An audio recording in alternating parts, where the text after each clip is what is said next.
Welcome to the bold analysis. When President Ruto manages to watch the videos of how Kenyans reacted to Raila Odinga's AU loss, you will agree with me that the people of this country are angry with Ruto regime, and the plan of using Raila as a scapegoat is not going to work either. If that AUC election was supposed to be used to inherit Raila Odinga's constituency, that plan seemed to have failed terribly. And when you listen to how Kenyans are talking, things are not looking good. Raila must immediately come out of Ruto shadow. He must reset ties with Ruto and chart a different political path if he still wants to remain relevant. He has a chance to redeem himself. Kenya's diplomatic image is tainted, and I don't think he can get anything from the global stage. Ruto knew it. There are so many other intrigues that were involved in Raila Odinga's AUC race that were just kept that Raila Odinga could not see. Ruto should not engage Raila in season 2 of relevance building around broad-based administration. Sponsoring Raila Odinga for AUC was part of making Raila relevant and keeping him afloat in the broad-based administration. And I want to know, and I can tell you that after this has failed, something will always come up. You should not engage Raila in some decoy constitutional reform agenda or some political party coalition building of Kenya Kwanza. Raila Odinga must now sever ties with William Ruto. It is very clear that the Gen Z wrath has haunted Raila Odinga. The level of hate that Raila faced by associating with William Ruto, people said that it really didn't work for him. The Raila campaign mirrored fraud and corruption. You could see photos of Mahmoud Yusuf arriving in Addis Ababa with his personal assistant and the wife, just the three of them. But with a Kenya, now Kenya showing their financial muscle and how corrupt they were, Kenya flew almost 100 politicians and leaders to go and stand in solidarity with Raila. We've wasted a lot of resources. Raila must break ties with William Ruto. Guys, I had really forgotten to give you an update about our fundraiser, our February project. We were helping Josephine. So my team and I, we also bought the prior, the double one. This is double, so unafika both sides. Unafika hii na huku, and have this one. So ile kitu imebaki ni the setup. Hiyo naitwa aje? Display. Yeah, the display. Yeah. Then now this is a new place. Yeah. So guys, we've done a bit of it. So from here we're going to pay the rent and do another cash transfer for Josephine. And this one tutaki biashara yangu. Okay. Tunataka biashara. Na make sure umeshikilia na usipige pesa yote. Niliambiwa nikwambie hivyo. Siwezi kula biashara kama haijafika. We are going to pay you house rent ya huko for 5 months. So that ile pesa unafanya hata kama ulipa rent uweke ukianza kulipa rent usikuwe struggle na. And guys, I want to see David. I want to thank David. David is my support in all this. He's the person who is normally running up and down. Tunamshukuru sana yeye ndiye alikuwa. Namtaka na David sana ku make sure kwamba biashara zinaenda David. Yes. Ukiwa na shida you still inform us. But when wataanza balance by next week. By next week. Monday. So tukikuja Monday tutuwe kila kitu Saturday. Tukikuja Monday na viti itakuwa imewekwa. Ninataka nikuje Monday nione hiyo kama sasa iko. Mimi mwenyewe nikuje nikule. Sio? Sawa. So guys, that's what we've done for that one. The business is going to be wanatengeneza is supposed to be open, so on Monday it will be ready so that Josephine can walk there. Josephine can say something. Nitawashukuru, nimeshukuru sana kwa kuendelea. Ni vizuri mnisaidie, mnisimamishe. Kuna watoto wanahitaji kusoma. Mimi nimeshukuru sana. Mungu awabariki na awazidishie baraka kwenu. There earlier today, and we bought the stuff that are supposed to be used to open for her a chips business. And this is a snippet of what transpired there, but towards the end of this video I'm going to share with you the full video, so kindly support, make sure you watch to the end.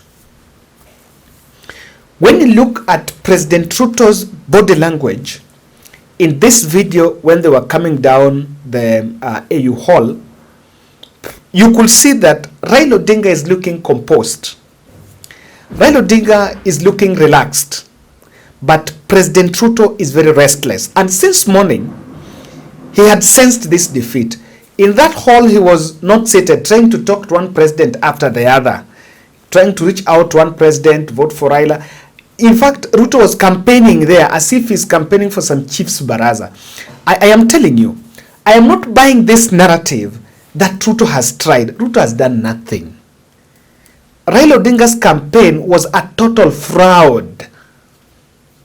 Putting the old man in a plane, moving him across the 37 countries in the continent, while knowing very well that the AU chairperson is a software election.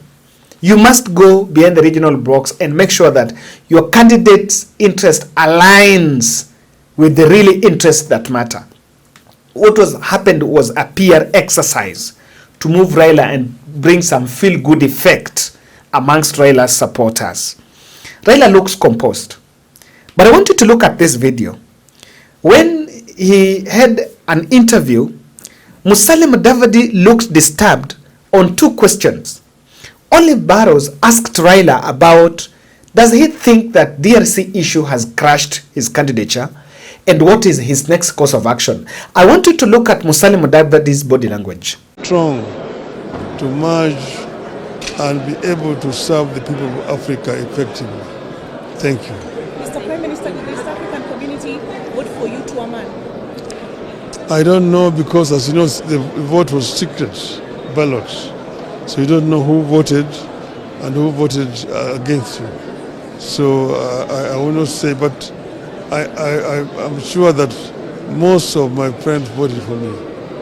Most of my friends voted for me.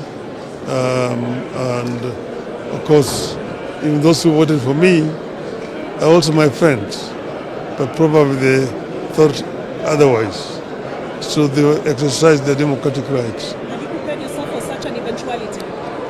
Of course, when you go to a contest, there can only be two outcomes. You can win or you can lose. So this is one of them. And therefore, I'm not bitter. I'm very happy, in fact, indeed. And I'm still available to offer services to the continent in any other capacity. Do you think the situation in the DRC might have played a hand? I am not sure. I don't want to speculate what might have played a hand. But as it is, DRC issue remains a contentious issue. It's something that needs to be fixed as quickly as possible, because the kind of suffering that we are seeing is completely unacceptable.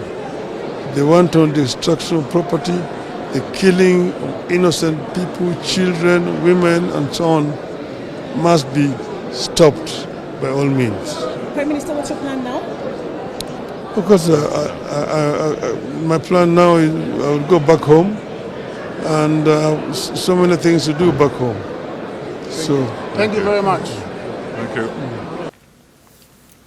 And that is telling you that Ruto team are a bit terrified of this loss. And what does it show? This loss, even in Raila Odinga's statement, he failed to amplify Ruto's support. And immediately after he released statement, even William Ruto, after that statement, even William Ruto issued another statement. The Raila Odinga AUC loss is a vote of no confidence on President Ruto. There is no better way to package it. That is what it is. And I've seen this statement from the president. While the outcome of this election did not favor Kenya's candidate, I wish to convey my deepest gratitude to the entire leadership of our great continent. Thank you for considering Right Honorable Raila Odinga's vision and priorities for the African Union and for according him the opportunity to share his passion for the continent's transformation. To their Excellencies Mahmoud Yusuf and Salma Haddadi, the chairperson and the deputy chairperson of the African Union Commission, I extend my sincere congratulations. You have the trust of the AU Assembly and Kenya pledges her full support for you as you steer the African Union Commission to the next level. This election, look at this part, this election was not about individuals or nations. It was about Africa's future. That future remains bright, and together we will continue working for a united, prosperous, and influential Africa on the global stage. The last paragraph of this election was not about individuals, it was about nations. It applied to the 33 African presidents who pledged support to Mahmoud Yusuf. But to the President William Ruto, Raila Odinga's candidature was wrapped in some selfish interest of fixing the local politics. We can bravely say that because that is what it was. I still believe that Ruto was not fronting, Raila was not fronted for that seat for the interest of the continent. And I think moving forward, Kenya must now refrain from these contests, these African contests, and look at other things that might be in it. And the election, according to President Ruto, it was more about 2027 than the continental interest. Raila packaged as Kenya's best, but in real sense was a political toy for the president. Now, when you look at the reactions from Nyeri and Rift Valley, the country is united in welcoming Raila back, but they have a message for Raila that come back home and help us fight William Ruto. Unasikia tunapiga sababu Mungu ameturudishia baba. Sasa tunataka baba akuje aingie parliament, sababu wao ndio wako wengi. Sasa tunataka akuje asimame kama vile alikuwa anasimama. Yeye ndiye alikuwa anaona watu yeye atatoboa asili vile kule watoto wetu wanaenda. Kwa hivyo tunamkaribisha sana na tunamtaka sana. Karibu nyumbani baba. Wewe mama, kwani hujivuni kuwa Kenya ilikuwa imejiwasilisha kwa ule uchaguzi? Walituambia tuache ukabila, na ndio hata sisi hatukumsupport, juu hatutaki ukabila. Baba kuja nyumbani, karibu nyumbani, tunakungojea sana. Asante sana mama, asante sana mama. Karibia kwenye runinga ya Citizen TV. Kwa majina unaitwa nani? Kwa majina naitwa Aris kutoka soko ya Karatina. Mimi nikisema Raila akuje hapa atusaidie na aingie huko kwa bunge, kwa sababu tunafinyiliwa sana na mambo yote. Tunataka washikane wote na washikane na Wamonyolo, tujenge Kenya yetu, kwa sababu huyu alifukuza Wamonyolo huko. Na sasa tunataka washikane Uhuru, Wamonyolo, Raila, na tutawashika na tuwe pamoja. Asante sana. Wacha tusikie sauti ya mama mwingine hapa kwa majina. Sasa sisi tumefurahia juu baba atakuja Kenya. Tunamgoja hapa Kenya juu tumehangaika, watoto wetu wametekwa nyara. Sasa baba akirudi hapa Kenya, waungane na Wamonyolo, Kenya isonge mbele. Pengine mmefurahia Kenya kupoteza kwa nini?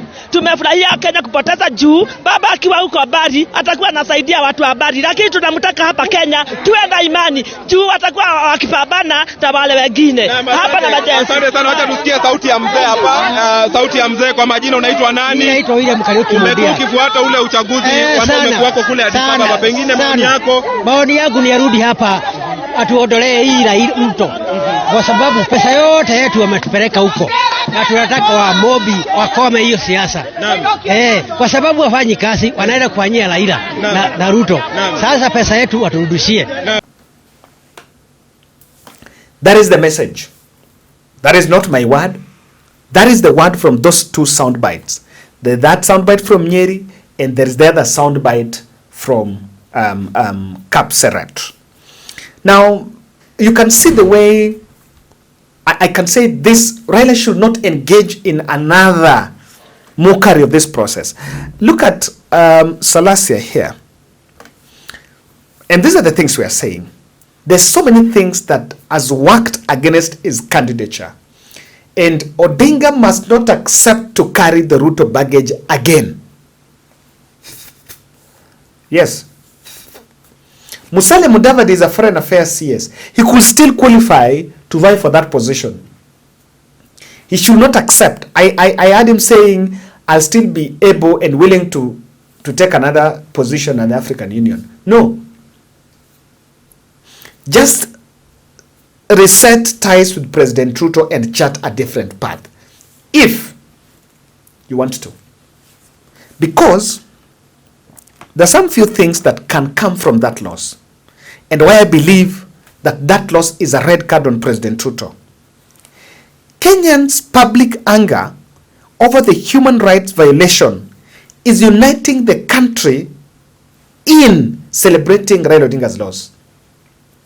Now, and I can tell you, those who are celebrating that Raila has lost, they're not celebrating because they don't love Raila. They're celebrating because they've found an opportunity to vent their frustrations on the Gen Z betrayal tag that Raila was facing. Yes. That wrath, you know, people were killed during those Gen Z protests. Ruto regime. Accountability on that has been dodged. Now, pushing for that accountability, Raila Odinga moved into that government, donated some people to the cabinet, and then has been part of that regime. While Raila has been known for long as a defender of human rights, I agree with those who say it's not his birthright, so he can change position. But again, that change, that radical change, seemed not to have worked well even for him. So the anger, the wrath of the Gen Z blood that was shed last year is deep. And that's why I believe he should not, before he break his ties with the Kenyan people, he should break his ties with the president to then go back to the people. Because when you're with Ruto, you're not with the people. The other second thing is this. Odinga's AUC loss is a red card on Kenyan foreign policy that had been opposed. What am I saying? Before Gen Z protest, William Ruto made almost more than 100 visits across the continent, organizing state visits one after the other. The country raised question with the expenditure on those foreign visits, foreign trips. But the president kept on saying, I know what I'm doing. This is for the interest of the country. And if we've spent all that, you can see the level of expenditure we put, and still it cannot translate to convincing 33 African presidents to vote for a Kenyan candidate. Then really, do we still need to believe on that foreign policy template? Our reaction, our relationship with the continent is wanting. And I agree with those who say that Ruto rejection, the Raila rejection at that continental space, means that all this speech you've been saying that, oh, we are pushing for peace in South Sudan, oh, DRC Congo, Haiti, Somalia, all those things don't count. And within our borders, we tend to portray that, you know, we are the ambassadors of peace in the continent. in the region. The region cannot see that. The continent cannot see that. So maybe it is made narrow in the country for your own understanding, for your own observation. But in the real look of things, it is not what it is. It is not what the 33 African presidents can see. And if Ruto ran optimism campaign, Raila is winning it. Pimeni suti. I don't know, people even have to fly to go there. Then all of a sudden Raila loses it. The country suffers from a serious mistrust from the president. So this is a red flag.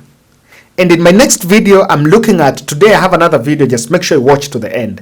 I'm going to show you what President Ruto and the team are saying. I'm going to show you that so that you understand really why I believe Raila must break ties with William Ruto. Thank you.